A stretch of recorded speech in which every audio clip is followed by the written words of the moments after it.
Hello et bienvenue sur Mariage Engagé, le podcast du mariage éthique, unique et responsable. Je m'appelle Aude, je suis wedding planner et j'accompagne les futurs mariés dans l'organisation d'un mariage qui corresponde à leurs envies et à leurs valeurs. Si vous êtes une future mariée et que vous souhaitez partir à la découverte de tout ce que vous pouvez faire pour votre mariage et de laisser éclater vos idées, même les plus folles, ce podcast est fait pour vous. Alors, installez-vous confortablement et c'est parti pour l'épisode du jour.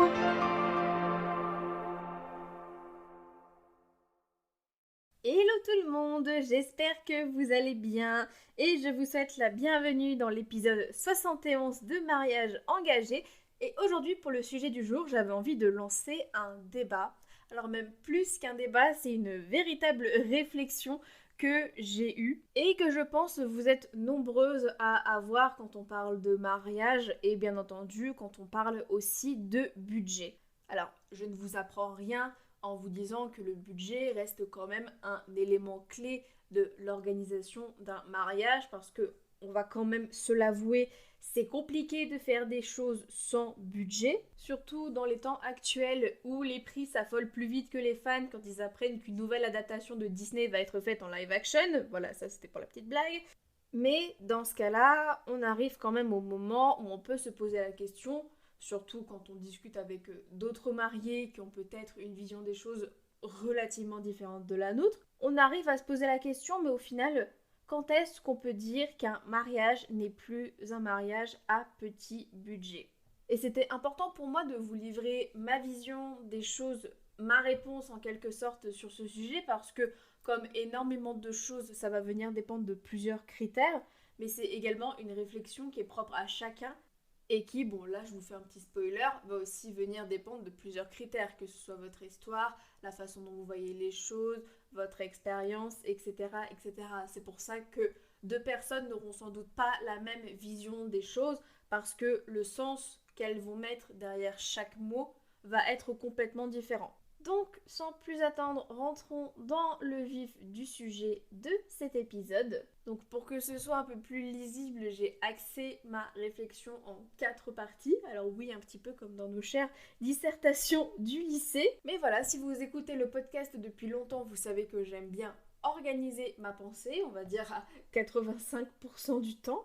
Et donc, je n'allais certainement pas faire l'impasse pour cet épisode. On commence tout de suite avec la première grosse partie, à savoir les critères du petit budget. Pour débuter, selon moi, il est important de commencer par définir ce que l'on entend par petit budget dans le contexte d'un mariage.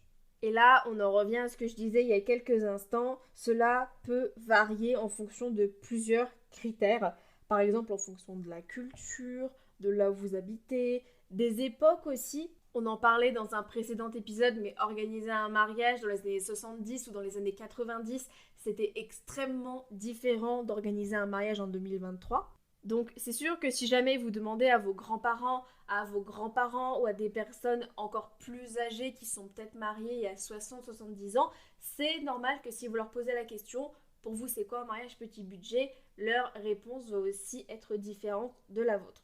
Mais finalement, si je prends la situation actuelle, donc organiser un mariage petit budget en 2023, je pense qu'on peut se mettre d'accord pour dire que c'est un mariage qui est caractérisé par une gestion minutieuse des dépenses, avec une mise en avant de la créativité et de l'originalité pour obtenir le mariage de ses rêves sans exploser son compte en banque. Donc je ne vais pas prétendre révolutionner votre vie en vous disant que l'essor du DIY, donc du do it yourself, le faire soi-même ces dernières années, et dû au fait que la plupart du temps, ça revient bien moins cher de le faire soi-même que de l'acheter ou de le faire par un professionnel. Donc logiquement, quand on veut aussi organiser un mariage petit budget, on va faire des choix un peu plus éclairés, un peu moins conventionnels qui peut-être sortent un peu plus de l'ordinaire. On va peut-être choisir de se marier dans son jardin, de privilégier la simplicité plutôt que l'extravagance avec une décoration minimaliste, un nombre de prestataires revu à la baisse, un nombre d'invités aussi qui peut être revu à la baisse quand on sait que le prix par tête peut facilement dépasser les 100 €. Et également, on peut choisir d'exploiter les talents de la famille et de ses amis pour contribuer aux préparatifs. Par exemple, si vous avez votre meilleur pote qui est un pâtissier d'enfer, vous pouvez lui confier la tâche de réaliser votre gâteau de mariage. Ou choisir que toutes les photos de votre mariage seront prises par vos invités qu'ils pourront centraliser sur un album en ligne type Wetshoot par exemple. Alors ça, c'est une première piste de réflexion par rapport à la définition d'un mariage petit budget. Encore une fois, peut-être que cette définition, la définition que vous avez de ce terme va être différente. Peut-être qu'en entendant ce que je vous ai dit, vous êtes dit mais c'est pas du tout ça un mariage petit budget en fait. Et c'est justement le moment où je vous invite à vous poser. Peut-être arrêter l'épisode avant de continuer et vraiment mettez sur une feuille pour vous en fait c'est quoi un mariage petit budget. Qu'est-ce que c'est selon vous un mariage petit budget? Et une fois que vous êtes arrivé à une conclusion, n'hésitez pas à me le dire, donc soit directement en laissant un avis sur le podcast, ou alors vous pouvez me contacter directement sur Instagram, ça me ferait extrêmement plaisir en tout cas d'avoir vos retours sur ce sujet.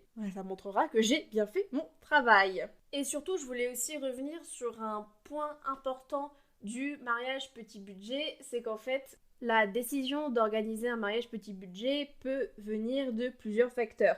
Peut-être que c'est votre volonté d'organiser un mariage petit budget, peut-être parce que vous avez d'autres dépenses un peu plus importantes pour lesquelles vous souhaitez allouer plus d'argent, que vous n'avez pas forcément envie de dépenser 20 000, 30 000 euros dans une seule journée. Peut-être parce que en dehors du budget, c'est quelque chose que vous avez vraiment envie de faire, d'avoir un mariage qui soit simple, sans chichi et sans superficialité, c'est possible aussi. Ou peut-être que quelque part, vous n'avez pas forcément le choix, dans le sens où des fois, vous pouvez avoir envie de vous marier, mais vous n'avez pas forcément les finances nécessaires. Ou alors, c'est possible qu'un problème intervienne pendant vos préparatifs, ce qui peut vous pousser à changer de direction. Donc là, j'aimerais revenir rapidement sur un petit préjugé, donc je pense qu'on en reparlera notamment lors du 4e point. Mais, et je pense que vous vous en doutez, c'est le fait de dire qu'un mariage au petit budget, c'est forcément un mariage au rabais, que ce n'est pas forcément un vrai mariage, et que les mariés ne peuvent pas autant se faire plaisir en dépensant 5 000 euros plutôt qu'en dépensant 15 000. À cela, j'ai quand même envie de dire que pour moi, le monde du mariage aujourd'hui est tellement vaste que les mariés, quel que soit leur budget, peuvent arriver à trouver des éléments pour se faire plaisir et ce, quel que soit leur budget. Après, il y a quand même une réalité qui fait surtout qu'aujourd'hui, que forcément, sur certains éléments, si vous avez un budget qui soit limité, vous allez peut-être devoir faire des concessions sur certains éléments pour que ça reste abordable dans votre budget et que vous vous ruiniez pas justement. On en voit d'ailleurs plein des exemples, que ce soit sur internet, des mariages petit budget où les mariés étaient justement heureux parce qu'ils ont quand même réussi à faire ce qu'ils voulaient. Moi-même, ça me fait penser à un de mes couples qui se sont mariés l'année dernière et qui n'avaient pas forcément le budget pour avoir un DJ. Donc on a réussi à trouver une solution qui était d'avoir un DJ virtuel qui passait en fait plusieurs types de playlists et qui pouvait même passer les playlists créées par les mariés. Et la fête a duré jusqu'au bout de la nuit, même si c'était pas un vrai DJ qui était derrière les platines à ambiancer tout le monde. Donc voilà, c'est juste en fait pour dire que y a des solutions qui existent. Peut-être que c'est un peu plus compliqué, peut-être que ça nécessite un peu plus de réflexion, d'un peu plus sortir de votre zone de confort et de sortir un peu du carcan traditionnel qu'on attend d'un mariage. Mais personnellement, et ça je sais que les personnes qui sont fans de DIY le savent, on peut très bien faire des merveilles avec 3 bouts de ficelle. Maintenant, au-delà de la définition des critères de ce que consiste un mariage petit budget, il y a aussi l'évolution des attentes et des normes sociales qui vont rentrer en jeu. Là, je vais parler notamment d'un ami que vous connaissez très bien puisqu'il est omniprésent dans nos quotidiens. C'est bien entendu les réseaux sociaux, les médias qui prennent de plus en plus d'importance dans nos vies et qui donc évidemment en prennent aussi dans notre mariage. Je pense que là, les mariés, vous savez un petit peu de quoi je parle parce que je sais très bien que vous faites des tableaux sur Pinterest avec toutes vos inspirations pour la tenue, la décoration, le repas, que vous suivez d'autres comptes de mariés qui partagent leurs préparatifs sur Instagram pour vous inspirer et que des fois même vous êtes la mariée qui a créé un compte Instagram pour partager les préparatifs de son mariage, que vous êtes abonné à des groupes Facebook où vous vous échangez des conseils entre futurs mariés. Et même au-delà de ça, ça fait une décennie, plus d'une décennie maintenant, qu'il y a des producteurs qui se sont réveillés et qui se sont dit « Et si on faisait des émissions télé sur le mariage ?» Vous le savez très bien, c'est des émissions type 4 mariages pour une lune de miel, La robe de ma vie, etc. Vous avez tous regardé au moins une fois ce type d'émission, c'est obligé. Et c'est ainsi que, comme beaucoup de choses, petit à petit, le mariage est devenu un vrai business. Parce que je pense qu'il y a 20-30 ans, ça n'aurait pas forcément traversé l'esprit à pas mal de personnes de se faire juger par 3 autres femmes le jour de son mariage dans le but de gagner une lune de miel tout frais payé. Mais bon, ça encore une fois, ce n'est pas le débat. Le vrai débat là maintenant, c'est de se dire, est-ce que notre définition d'un mariage petit budget n'est-elle pas aussi influencée par ce qu'on peut voir sur internet, à la télé ou sur les réseaux sociaux? On en a déjà parlé, il y a pas mal de futurs mariés qui exposent les préparatifs de leur mariage sur les réseaux sociaux, à la fois pour inspirer et aussi pour demander des conseils. Et j'ai conscience que ça aide énormément de personnes de sentir qu'elles font partie d'une communauté de futurs mariés qui vont venir s'entraider entre elles. Maintenant, le côté pervers de ce type de démarche, c'est que ça peut venir influencer d'autres futurs mariés et pas forcément dans la bonne direction. On en a déjà parlé dans pas mal d'épisodes, notamment il me semble dans l'interview que j'ai fait avec Magali Zarka l'année dernière, mais on peut tomber sur des images magnifiques, se dire « Oh waouh, j'ai jamais pensé, je veux absolument ça pour mon mariage », pour au final se rendre compte qu'on n'a pas forcément ni le temps ni le budget pour le faire, ce qui fait qu'au final on va finir déçu. On va se dire que on va pas avoir un mariage instagrammable, qu'on va pas avoir un mariage aussi beau que sur Pinterest. Alors qu'encore une fois, c'est une notion qui est très subjective parce qu'encore une fois, vous avez des vies qui sont différentes, un temps qui est différent, des budgets qui sont différents et donc c'est normal que vous n'ayez pas le même mariage. Je tenais à en parler quand même parce que j'ai déjà vu pas mal de débats, notamment sur Facebook, où des fois j'avais des futurs mariés qui disaient moi j'ai un mariage petit budget, j'ai mis 20 000 euros. Et des mariés qui étaient outrés en commentaire parce que elles avaient que 2 000 ou 5 000 euros de budget et que en fait pour elles 20 000 euros c'était tout simplement extravagant. C'est là où encore une fois j'aimerais aussi attirer votre attention parce que chercher des conseils, des inspirations sur internet, parler avec d'autres mariés, c'est une très bonne idée, je vous encourage vivement à le faire, surtout si vous êtes bloqué. Mais il faut faire attention aussi à ne pas trop vous laisser influencer par ce qui est dit sur internet parce qu'encore une fois, la situation d'une personne peut être très différente de la vôtre. De ne pas vous laisser démoraliser par tout ce que vous pouvez voir sur internet parce que vous pensez qu'en comparaison votre mariage sera nul alors que ce ne sera pas le cas. Et surtout, constamment garder en tête ce que vous souhaitez. Encore une fois, je le dis et je le répète, mais aussi pour moi l'une des clés pour bien maîtriser son budget lors de l'organisation d'un mariage, bien savoir ce qu'on veut et s'y tenir. D'ailleurs, pour vous partager une petite statistique, j'ai fait un petit sondage auprès d'une vingtaine de personnes sur Instagram en leur demandant justement où est-ce que vous placez le curseur afin de définir un mariage petit budget ou non. Et le consensus que j'avais obtenu, donc qui était également mon consensus aussi, c'est qu'un mariage petit budget, c'était moins de 10 000 euros. Tout en sachant que, bien évidemment, le budget est important pour définir un mariage petit budget, mais le nombre d'invités l'est également tout autant. En général, au-delà même de parler de petit budget, on parle aussi beaucoup de petits mariages, de mariages intimistes, en petits comités. Et pour moi, ça reste quand même deux éléments qui sont très liés, surtout quand on sait qu'encore une fois, le prix par tête peut augmenter très rapidement. Là, encore une fois, sur le petit sondage que j'avais fait, donc qui n'est pas forcément très représentatif parce qu'on parle quand même que d'une vingtaine de personnes, c'était qu'on arrête, on va dire, de dire qu'un mariage est un petit mariage entre 70 et 100 personnes. En général, on est quand même plus proche de 100 personnes, mais je pense aussi qu'il y a un petit biais à ce niveau-là parce que quand vous regardez sur internet, la plupart des budgets de mariage, donc des estimations de budget de mariage, on se base sur un budget sur la base de 100 invités. Donc maintenant qu'on a quand même bien parlé de l'aspect mariage à petit budget, je voulais quand même revenir rapidement sur les signes qui peuvent montrer qu'un mariage est peut-être en train de devenir un peu plus conséquent. Comme ça, peut-être que si vous avez un peu de mal à définir ce qu'est un mariage petit budget pour vous, peut-être que cette partie va vous aider un peu plus à éclaircir cette définition. Un indicateur clé, donc encore une fois on revient sur ce sujet, c'est le coût moyen par invité. On peut dire que lorsque ce coût dépasse une certaine limite, on peut estimer que le mariage ne rentre plus dans la catégorie du petit budget. Donc par exemple, si on garde l'estimation de 1000 euros pour 100 personnes, cela représente 100 euros par personne.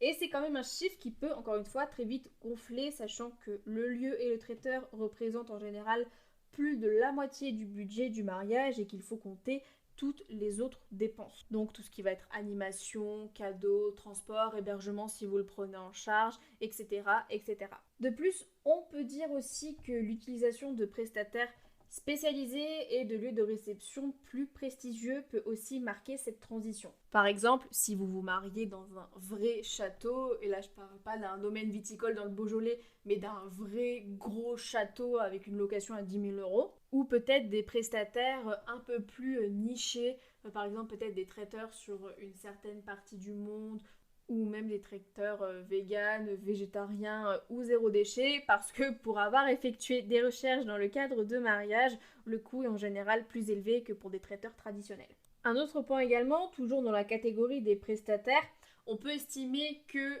l'utilisation de prestataires un peu plus accessoires, on va dire, peut refléter le fait que votre mariage gagne en budget et gagne en conséquence. En général, je pense que tout le monde peut se mettre d'accord pour dire qu'un mariage contient au moins le lieu, un traiteur, voire ce qui est photo et vidéo, quoique même à ce niveau-là, on peut se passer de prestataires traditionnels. Et bien entendu, tout ce qui est alliance et tenue. Donc à ça, et en fonction du budget, certaines personnes peuvent choisir de rajouter un vidéaste, une wedding planner, une décoratrice, un officiant si vous souhaitez faire une cérémonie laïque, des groupes de musique, des magiciens, un bar à cocktail, une tireuse à bière, bref, la liste est illimitée. Encore une fois, ça reste une estimation puisque la liste des prestataires indispensables peut varier d'une personne à une autre et on peut très bien ajouter des prestataires un peu plus accessoires et rester par exemple dans la limite des 10 000 euros. Je reprends l'exemple de mes mariés qui se sont mariés en octobre de l'année dernière. Ils avaient un budget de 10 000 euros et ils ont réussi à avoir une location, un traiteur zéro déchet. Ils avaient photo et vidéo, ils avaient aussi un DJ virtuel et une tueuse à bière. Mais ils avaient réussi à faire pas mal d'économies parce que justement les tenues et tout ce qui est photo vidéo, ça avait été fait par des amis, ce qui leur avait permis d'un peu plus se faire plaisir, notamment en ayant une wedding planner le jour de leur mariage. Et puis encore une fois, il peut avoir l'inflation qui peut venir changer la donne à un moment donné. Parce que par exemple, si vous avez commencé à organiser votre mariage l'année dernière, qu'il vous manque encore des prestataires et que vous êtes en train de les chercher pour cette année, forcément, peut-être que les prestataires ont dû augmenter leurs tarifs, notamment si vous n'avez pas encore votre fleuriste, puisque les matières premières des fleurs, ça augmente constamment. Peut-être que les tarifs que vous allez trouver cette année ne seraient pas forcément les mêmes que si vous les aviez trouvés l'année dernière. Encore une fois, je vais le redire, mais je pense qu'on peut organiser un beau mariage quel que soit le budget, même si forcément il y a certains moments où c'est un peu plus compliqué, il va falloir peut-être faire plus de concessions et faire plus de recherches. Mais je pense qu'aujourd'hui, notamment avec Internet et aussi notre propre réseau, on a suffisamment de ressources pour un peu contourner les règles, découvrir plus de conseils, faire les choses de façon originale et un peu sortir, encore une fois, think outside the box pour qu'on puisse vraiment organiser un mariage dont on soit fier au final. Enfin, le dernier point que j'aimerais aborder dans ce petit débat, on avait parlé déjà un petit peu lors du premier point sur les critères d'un mariage petit budget, ça va être la quête de l'authenticité. De nos jours, je pense que vous le voyez suffisamment, de nombreux couples cherchent à revenir à des valeurs plus authentiques et à l'essence même du mariage en mettant moins l'accent sur les dépenses matérielles tel que ça a pu être le cas ces 20-30 dernières années, ce qui est encore une fois dû évidemment à l'arrivée de la société de surconsommation dans nos vies quotidiennes.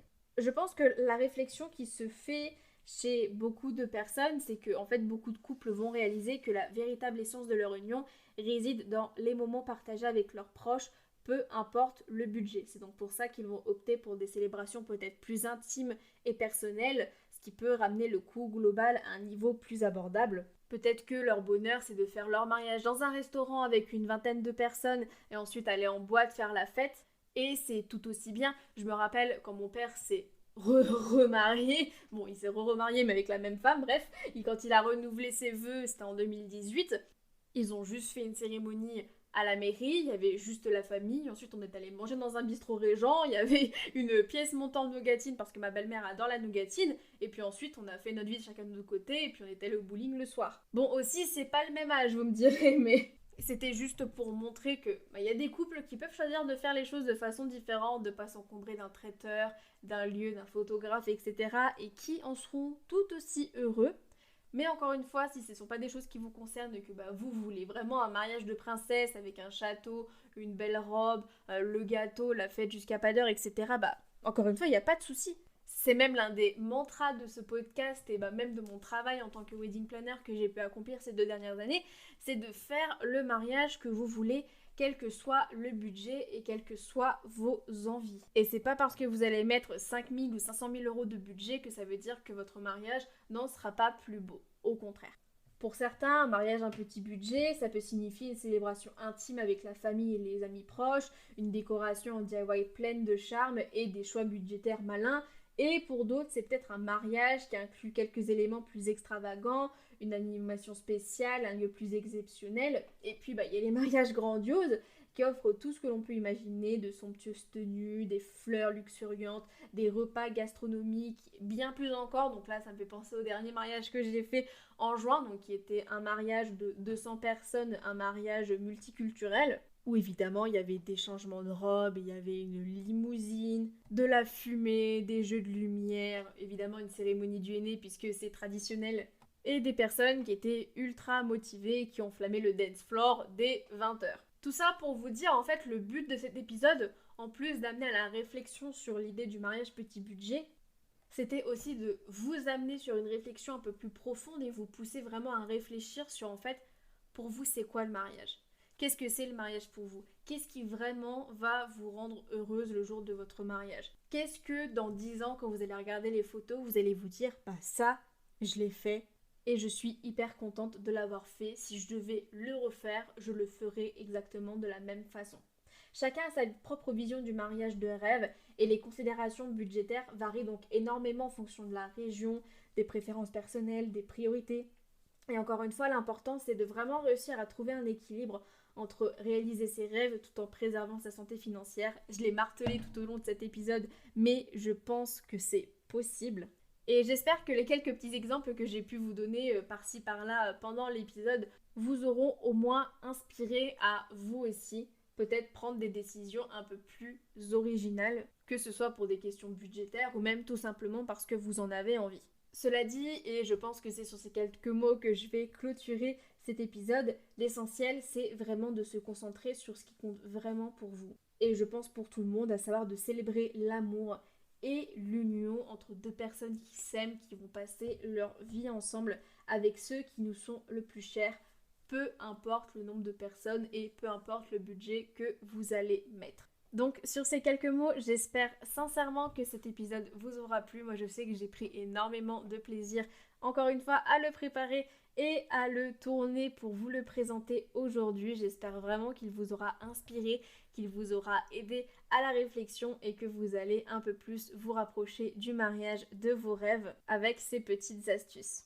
Donc encore une fois, si jamais ça vous a plu, n'hésitez pas encore une fois à laisser 5 étoiles sur votre plateforme d'écoute, à vous abonner sur YouTube, à laisser un commentaire ou un avis. Ça me ferait extrêmement plaisir de savoir que justement cet épisode et le podcast de façon générale vous aura aidé pendant l'organisation de votre mariage. Ce serait vraiment une énorme fierté pour moi. Quant à nous, je vais vous retrouver le mois prochain pour le dernier épisode officiel de Mariage engagé.